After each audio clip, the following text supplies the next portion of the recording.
watching Shalom TV, celebrating Jewish culture. Funding for Shalom TV has been provided by the following.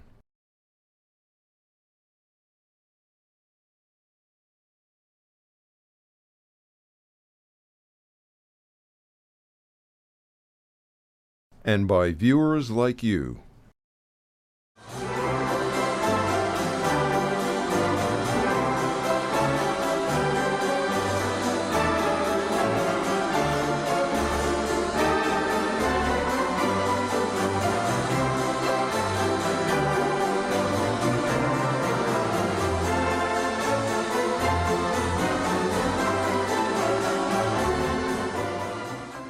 Today I'll be moderating a discussion and a Q&A on Jews in baseball with our three special guests.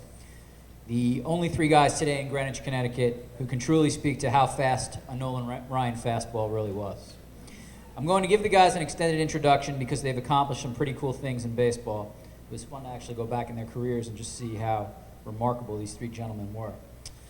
Elliot Maddux is a member of one of the coolest cliques in baseball history. He's one of only 108 baseball players to play for both the Mets and the Yankees. Elliot was born in East Orange, New Jersey, and following his time at Union High School, he moved on to the University of Michigan, where in 1968, he hit .393 for the season and won the Big Ten batting title with a .467 average. That year, Elliot was drafted by the Detroit Tigers in the first round of the secondary draft. He debuted with the Major League Club in 1970, and as a 22-year-old rookie, played 109 games, including starts at shortstop, third base, and the outfield. But that October, Elliot was traded to the Washington Senators. His manager there, a guy named Ted Williams. Elliot played one season in the nation's capital and 2 years in Texas before he landed in New York with the Yankees in 1974. That year turned out to be Elliot's best in the majors, and what a year it was. He finished 6th in the American League with a .303 batting average, 4th in the league in on-base percentage, and placed 8th in the most valuable player voting that year. An unbelievable year. Elliot hit .307 in 1975, and then was part of a Yankee team that went to the World Series in 1976 against the Reds. The following year, in January, he was traded to the Baltimore Orioles for Paul Blair.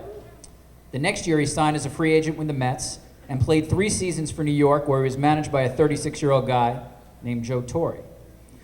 All told, Elliot played 11 seasons in the majors and finished with a .261 batting average and 742 career hits. And those who saw him play know he was a terrific fielder, a guy who could play both infield and outfield with panache.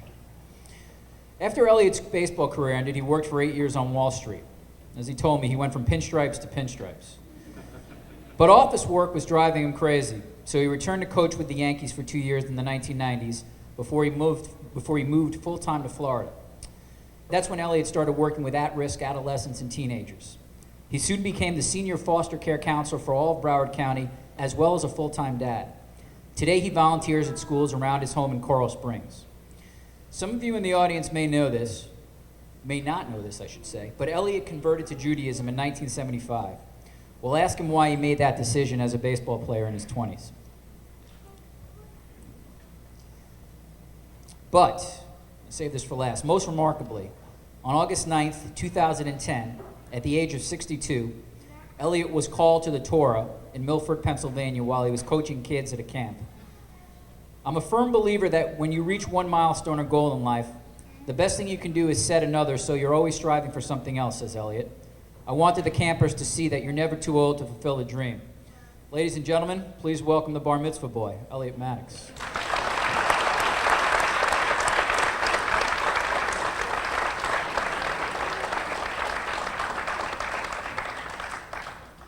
Among Ron Blomberg's baseball highlights is this remarkable footnote. He was the first designated hitter in Major League Baseball history. The moment came on April 6, 1973 at Fenway Park, when Ron was walked by Red Sox pitcher Louis Tiant in his first plate appearance of the season. That ushered in the year of the designated hitter, and Paul Molitor, Edgar Martinez, and Frank Thomas all owe a small debt of gratitude to Ron. As a high schooler in the Atlanta area, Ron was one of the more remarkable athletes of his era. He was chosen for Parade Magazine All-America teams in football, basketball, and baseball. He received 125 basketball scholarships and 100 offers in football, too.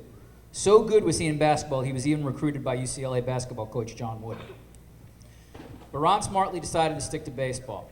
He was selected first overall by the Yankees in the first round of the 1967 amateur draft. He played 8 years in the majors, including 7 seasons for New York.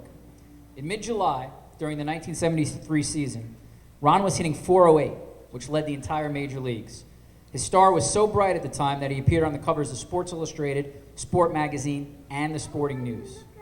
He finished that season with a robust .329 average and a .489 slugging percentage. He played 3 more seasons for the Yankees and retired from baseball in 1978 with a .293 lifetime average and 52 home runs. In 2004, Ron was inducted into the National Jewish Sports Hall of Fame. 2 years later, he wrote a biography with a title I think everyone here could appreciate, Designated Hebrew. In 2007, he and Ron Shamsky were managers in the inaugural season of the Israel Baseball League. Ron managed the Beit Shemesh Blue Sox to a 29-12 record, and his team won the first IBL championship. We'll certainly ask him about that. For the last 5 years, Ron and Elliot Maddux have run special clinics at the Ron Blomberg baseball camp. When I spoke with Ron on the phone a couple weeks ago, he told me he was a very extroverted guy. You guys probably know that already. And there was nothing I could ask him that would embarrass him. I've been booed in front of 50,000 people, Ron told me, and being booed in front of 300 more does not make a bit of difference. So feel free to boo or cheer him, but everyone please welcome Ron Blomberg.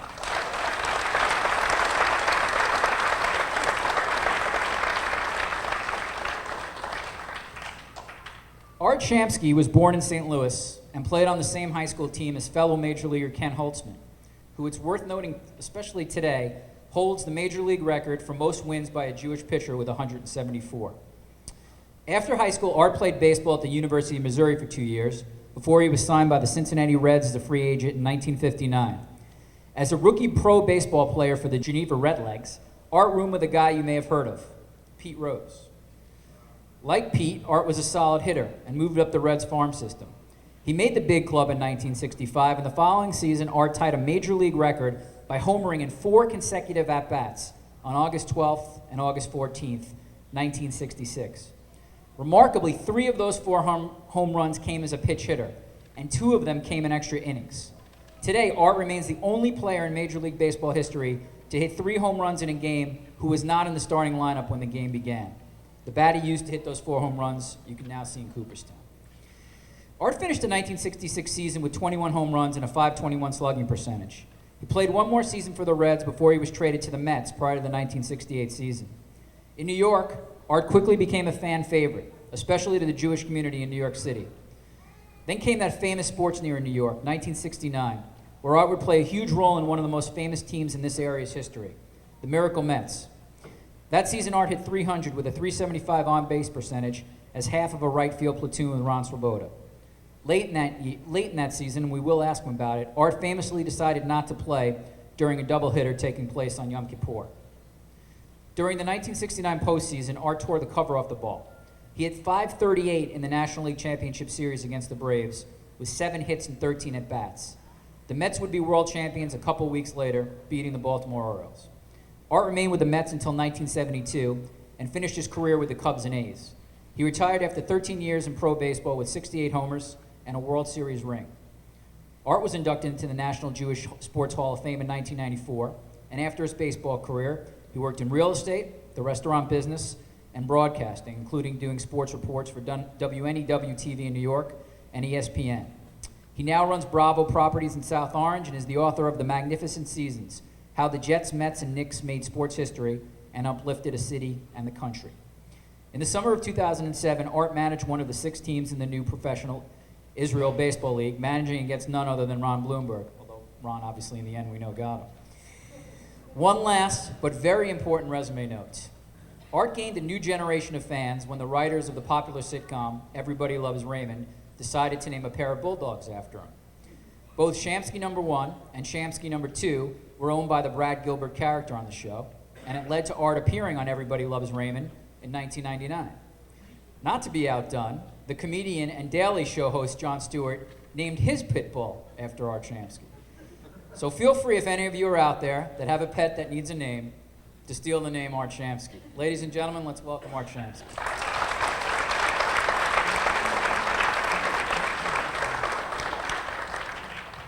Ellie, this leads me into the question I think a lot of people want to know is, at the age of 28, and you had told me on the phone that you were sort of a child of the civil rights era, and then at age 28 you made a very personal decision, and that was to convert to Judaism. Why did you decide to make that decision at a fairly young age for someone? Actually, to be correct, it was age 27, like my uniform number at the time.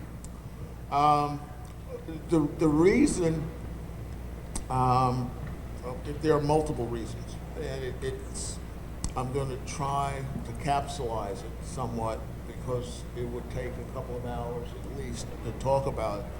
But it started when I was a kid playing Little League Baseball. My first coach was a gentleman by the name of Bob Shapiro, and I was close to his sons, Mike and Steve. So I used to spend a lot of time at their home, and that was when I was when I first became aware of Judaism, the holidays, and what those holidays were celebrating or honoring.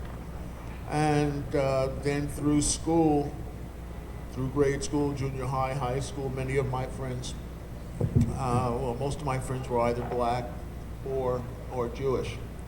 And no one thought of the two being combined, although there is a very large black congregation of Jews, or congregations of Jews in the New York City area, which is the area I grew up in. And when I went to the University of Michigan, I became more involved in the study of Judaism.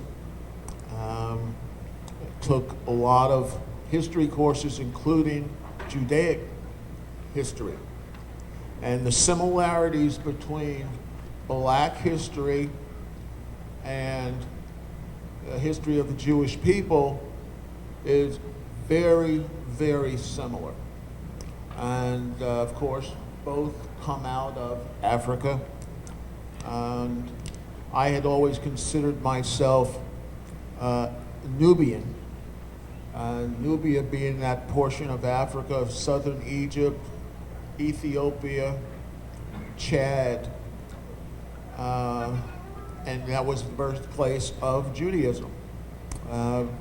Probably the home of the Garden of Eden. And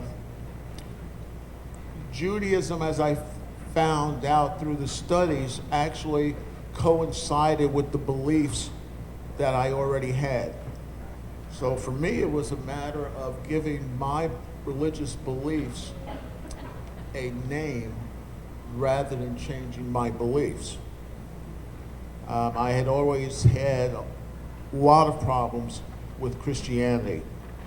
I haven't had any problems with Judaism other than being in Israel and having Hezbollah fire rockets into the country. But so anyway, in a nutshell, that was the reason for the conversion. I wanted to be part of a religious community that I believed in. My parents were very religious. Were they upset over my conversion to Judaism? Well, as my mother said, thank God, at least you believe in something. So pretty much that was the reason. It wasn't because I was getting married. It wasn't because there was someone in my life who was Jewish and I wanted to try and score a few points. No, I did it for me and me alone.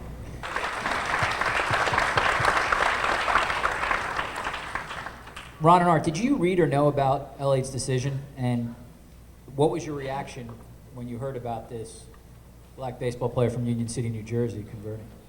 When I was growing up with Elliot, we became very, very close friends.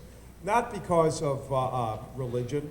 We became very, very close because we loved each other, we were teammates, and we did a lot of things together. We did a lot of engagements together. I did a lot of TV, a lot of radio. Elliot was very accomplished speaker, and we used to do a lot of things together. And when Elliot told me, and this is the funny part, and I remember, what was it, in 70, when did you convert? What year? Yeah, we're together. And no, this is really serious. And being Jewish and living in New York, and at that time I had hair, I had blonde hair, blue eyes, and I was really Jewish, believe me. I was really, really Jewish. And when he told me, and I had tons of engagements, and I was doing a lot of TV, a lot of commercials, and a lot of radio, and doing a lot of stuff with like the Stage Deli and Mindy's and all those places.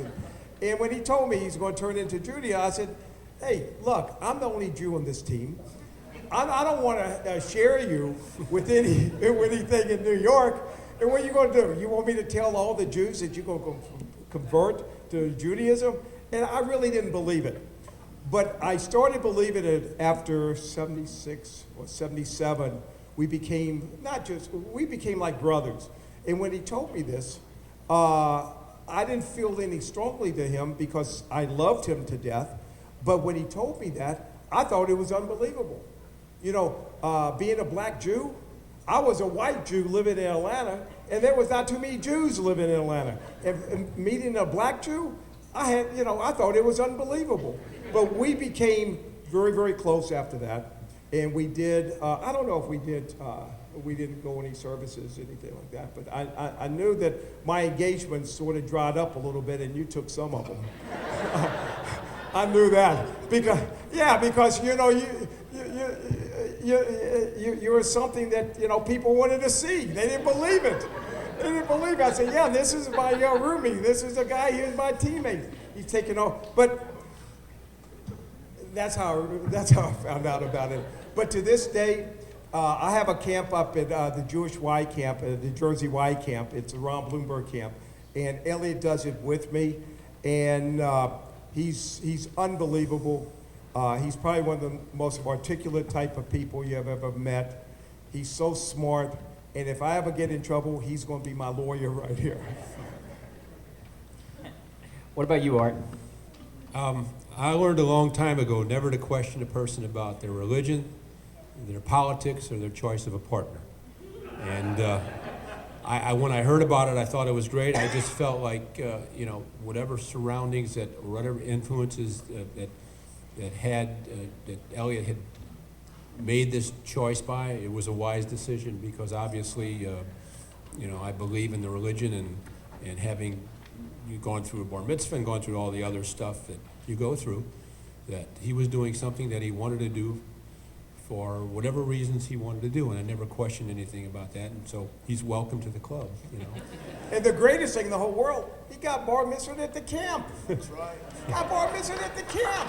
It was incredible. It was unbelievable. I guess. I don't know if anybody knows about the Jersey Y camps. Anybody ever heard of the Jersey Y camp? So you know it. Okay. He was bar mitzvah at the camp. That was incredible. It was. I guarantee you, in this whole country, world, it's never been done before. So now you've embarrassed all of us into giving him a gift for his bar mitzvah. No, I didn't give him. Wait a second. I got a pen. Wait a second. I wanted to give him an envelope, but I didn't get paid before that, so I couldn't pay him anything. But you know what? We took him out to dinner, and we took him to a kosher restaurant in Milford, Pennsylvania. Nice. It's hard to follow that, Ron. Ron, you mentioned this before, so let's get into it a little bit, and that's anti-Semitism. You've written, I think this is in your autobiography, that both as a youth and an adult, you were the victim of cruel anti-Semitic discrimination. Just in terms of sort of your baseball career as well, I wonder if you can sort of elaborate on the one hand, you're Jewish, on the other hand, though, you were also a major big star in Atlanta, so these are kind of interesting worlds sort of colliding, and just talk about how you experienced that. Well, Richard, when I was growing up down in Atlanta, everybody looks at Atlanta as a big Jewish population. Back in the 60s, the late 50s and the 60s and the 70s, I had Elliot Maddux, who was my governor. I had George Wallace, who's the governor in Alabama. I had Welcome to Klan Country in South Carolina. So when I was growing up in Atlanta, we probably had about 50, 60 families. They were actually Jewish. And being Jewish back then was not a real big deal. I played with a lot of good Jewish athletes, but they became a doctor or a lawyer like their parents wanted them to. Nobody wanted to be an athlete because it was unheard of. But my baseball team in high school, half of my teammates, if you read my book, and half my teammates are in the KKKs. And on Friday, every Friday, it wasn't every other Friday, but every Friday, they used to have cross burnings. And I don't know if anybody ever seen Mississippi Burning. And, you know, the kids looking at this as KKK, who is that? Those are people that are against us. Those are people who hated me. When I was growing up, my teammates, I say half my teammates had hoods and robes in their cars. And after ball games, they used to go to a place called, I don't know if y'all been to Atlanta before, but a place called Stone Mountain where they used to have the cross burnings. And I saw all that stuff. And growing up in Atlanta, 3 doors from me were the Grand Dragon. And I saw all these things. And, you know, my father was a middle class back then. He was a jeweler down in Atlanta. And they used to have all the walks with the KKKs, with the Klans and the John Birch Society. And I saw all that stuff. And, you know, coming to the big leagues, well, not really the big leagues as much as the minor leagues, because when I was in the minor leagues, Elliot would tell you and Art would tell you, we played in small little towns.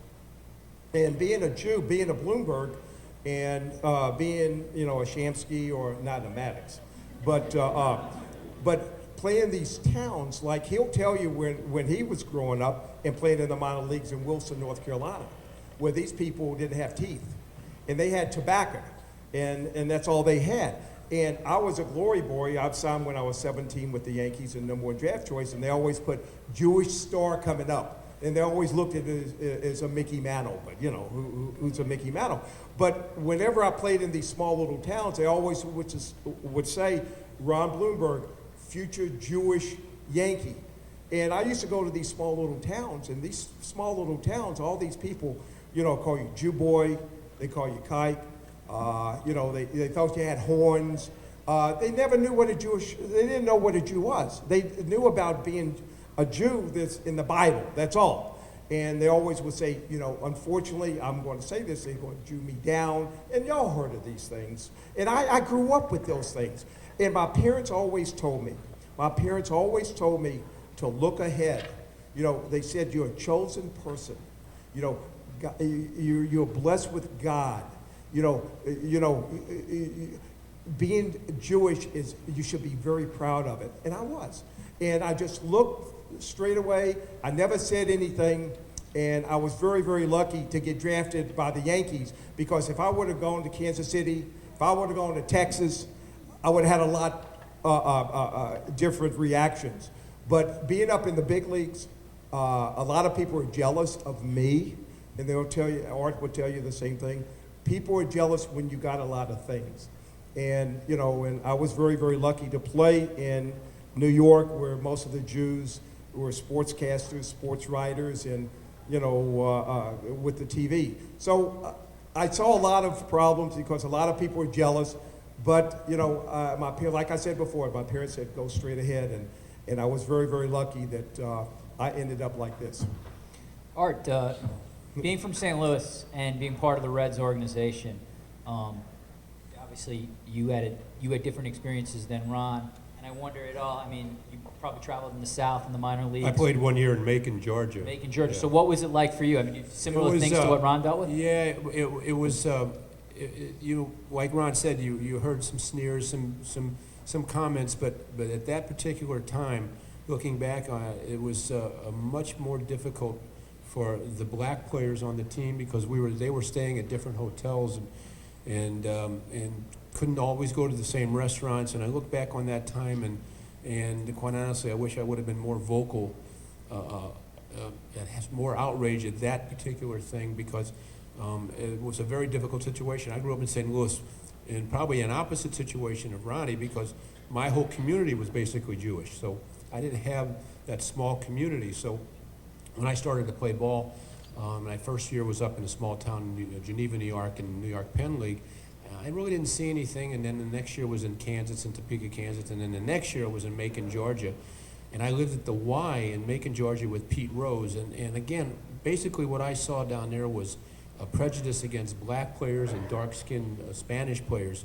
And a few comments that were thrown my way were either from teammates or from ignorant people that really didn't turn out to be anything more than just stupid comments. So in some ways, I was very lucky not to have gone through that turmoil or that duress that you might think about. And certainly the generation before us with the Hank Greenbergs and those Jewish players really got a lot more than I was exposed to. But just looking back at that era and that time that I played minor league baseball, it was really a difficult time for the black players and the Spanish players who were dark-skinned, because I remember having to drop them off at different hotels and motels, and it was just a sad situation. And I look back and I wish I would have been much more vocal at the time, but we were all just trying to get to the next level to get up to the big leagues, and it was certainly a black mark in our country's history. We'll just finish up on this topic quickly with you, Elliot. When I did some research, you played minor league ball in Rocky Mount, North Carolina, where a billboard welcomed visitors to Klan country. So obviously, as a black player in the minor leagues, you can speak to this far more than anyone else in this room. Just give us a sense of just how bad it was like, especially late 60s for you. Well, first of all, playing in Rocky Mount, I mean, the billboard which welcomes you to Klan country was on the main highway as you came into Rocky Mount. I-95 was discontinued in certain portions of North Carolina, and you would be on Highway 301. And 301 went through Rocky Mount, and that's where the billboard was.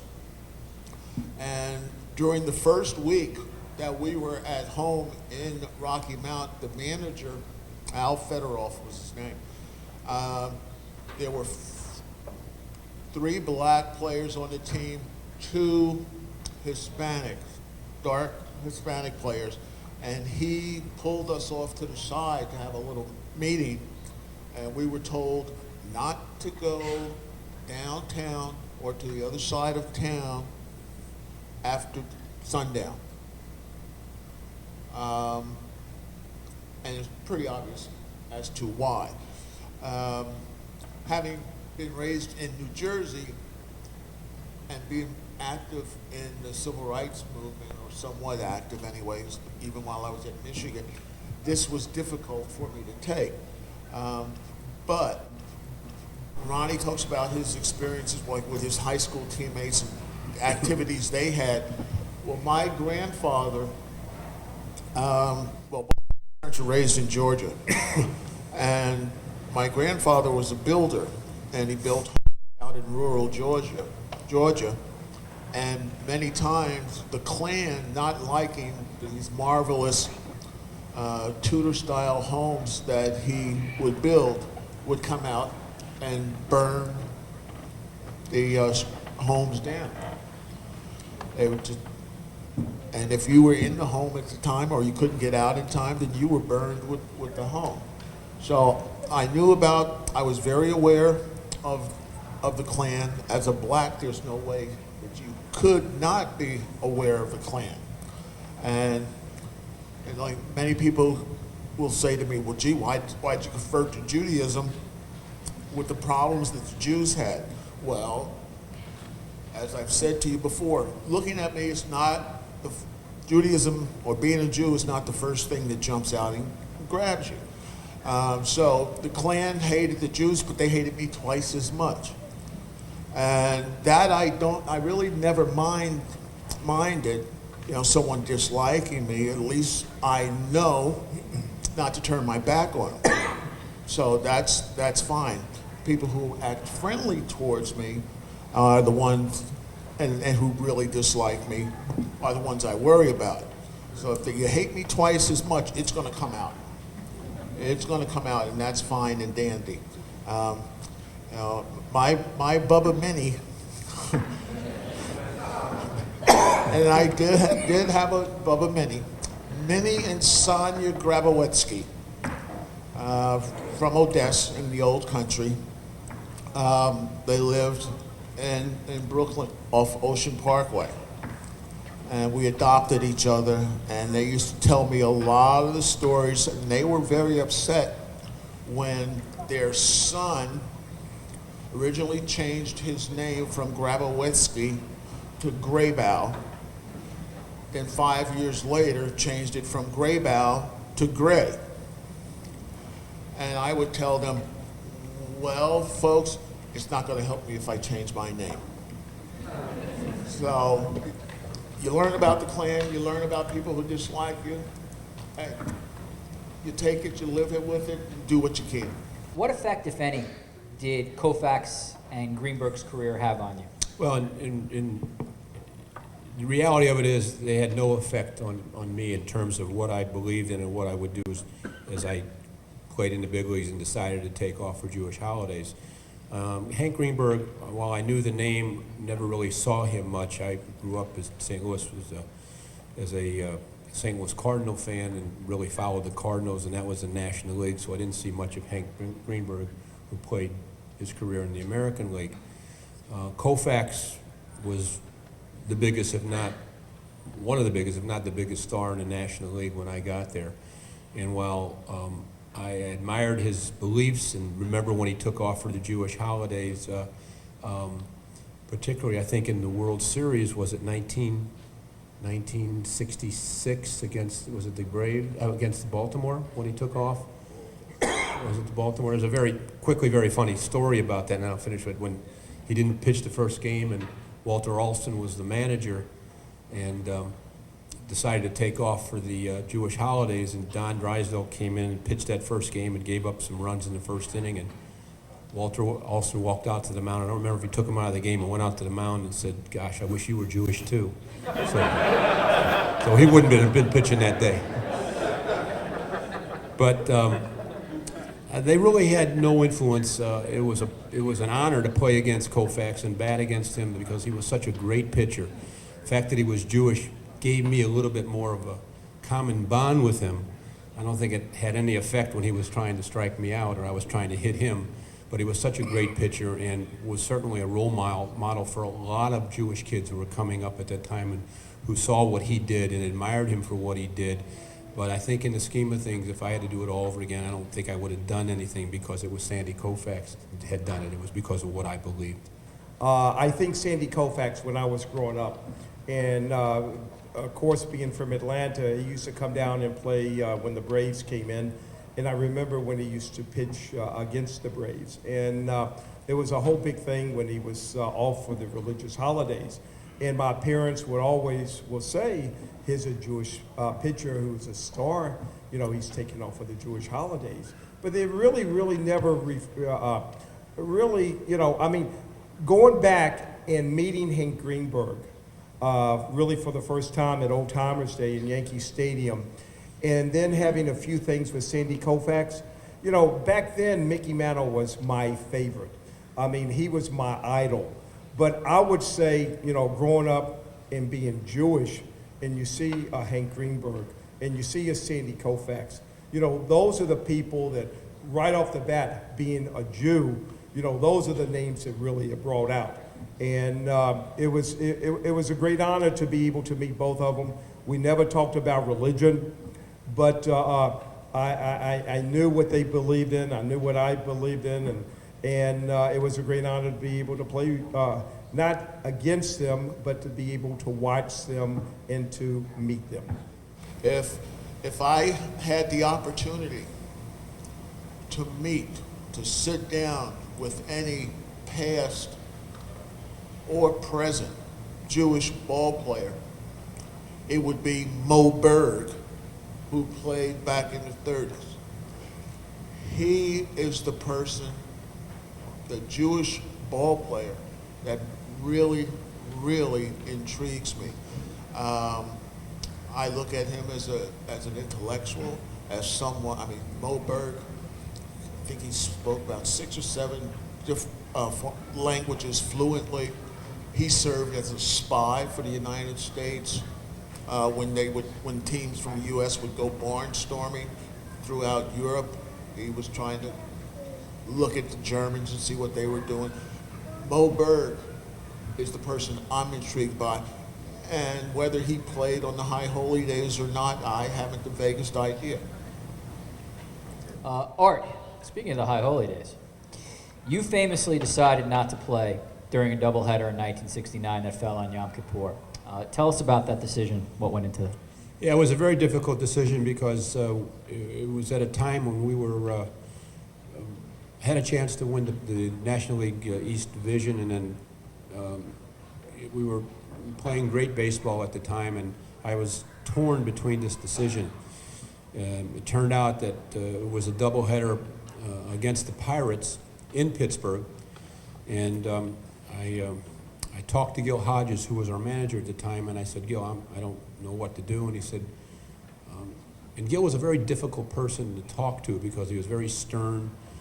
You tried to avoid him as much as possible as a manager. He was from the old school, great career as a Brooklyn Dodger, and I decided to just throw it out to him and see what he said, and he said, you do what you want to do, and just let your conscience tell you what to do, and I decided to take off, and that was the doubleheader in Pittsburgh, and it turned out to be a famous, one of the most famous doubleheaders ever, because in those particular games, both our starting pitchers, Jerry Koosman and then Don Cardwell, drove in the winning runs, and we beat the Pirates 1-0 in both games of the doubleheader. And I was praying, please, the worst scenario would be to lose a doubleheader. We can split, and I'll be okay with that. And as it turned out, we won both games, and I was really happy about the decision, et cetera, et cetera. And the next day, I came to the ballpark, and we're still in Pittsburgh, and I walked into the locker room, went to my locker, and there was somebody made a big sign and put it in my locker and said, just very simply, why don't you stay out the rest of the year? To this day, I don't know who did that, but... This is for Ron and Art. You guys both managed in Israel, which must have been remarkable as well as a little surreal. No, I beat him. We'll get to that. I won. He won one game, the championship game, and I've never, I never hear the end of it, Yeah, but I won. Art, we're going to start with you because I know Ron's going to get the last word.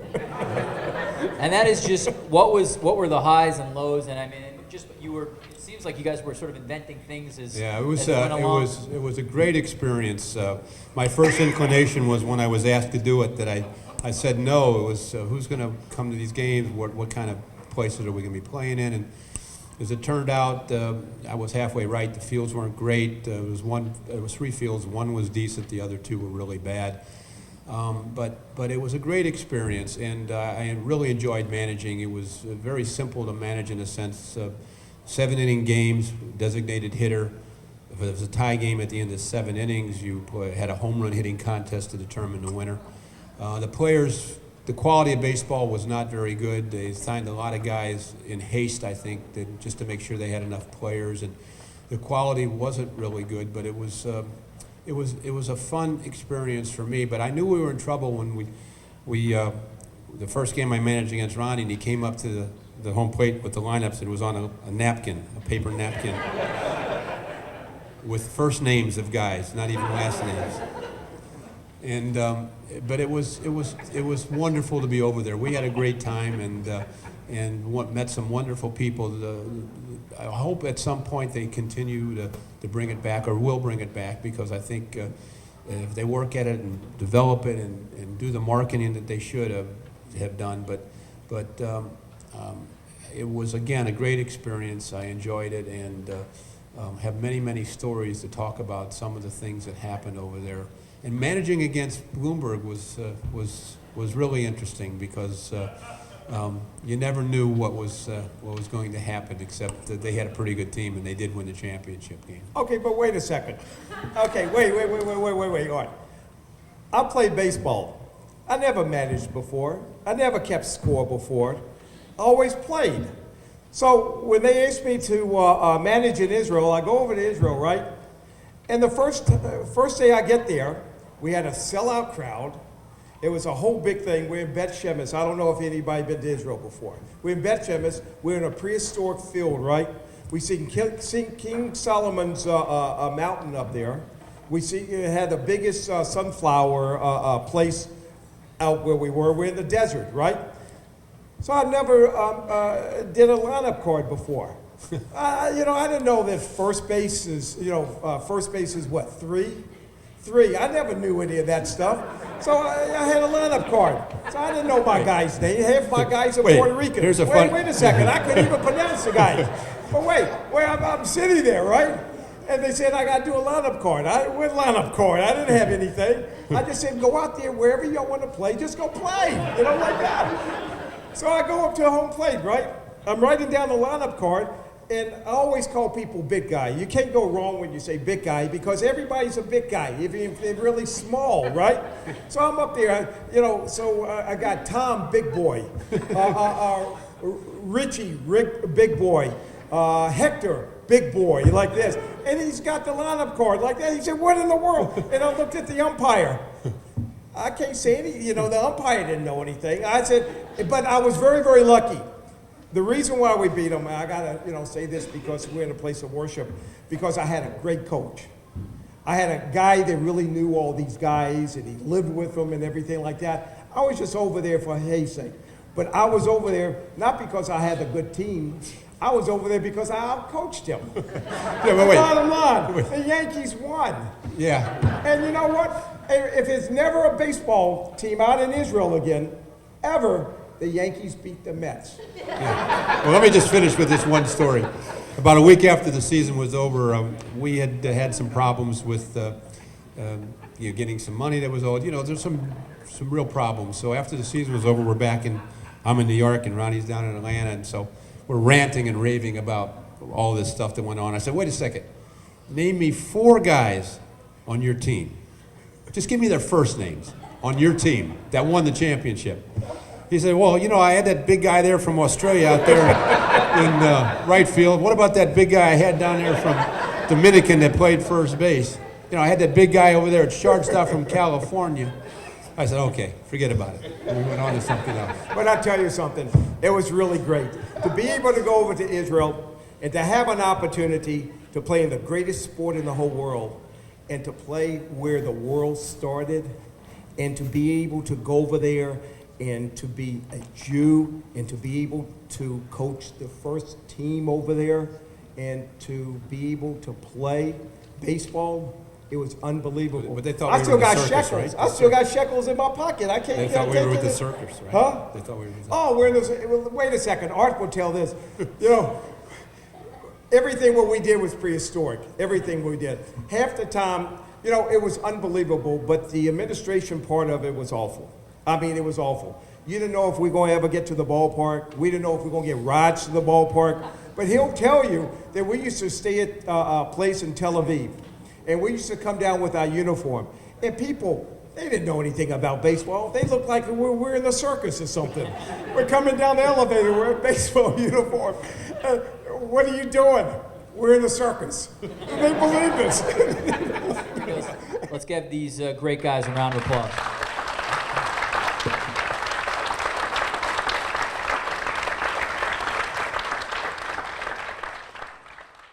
We would be pleased to send a complimentary DVD of this program to anyone who can send a tax-deductible contribution of $36 or more to the nonprofit organization Jewish Education in Media to help support our programming.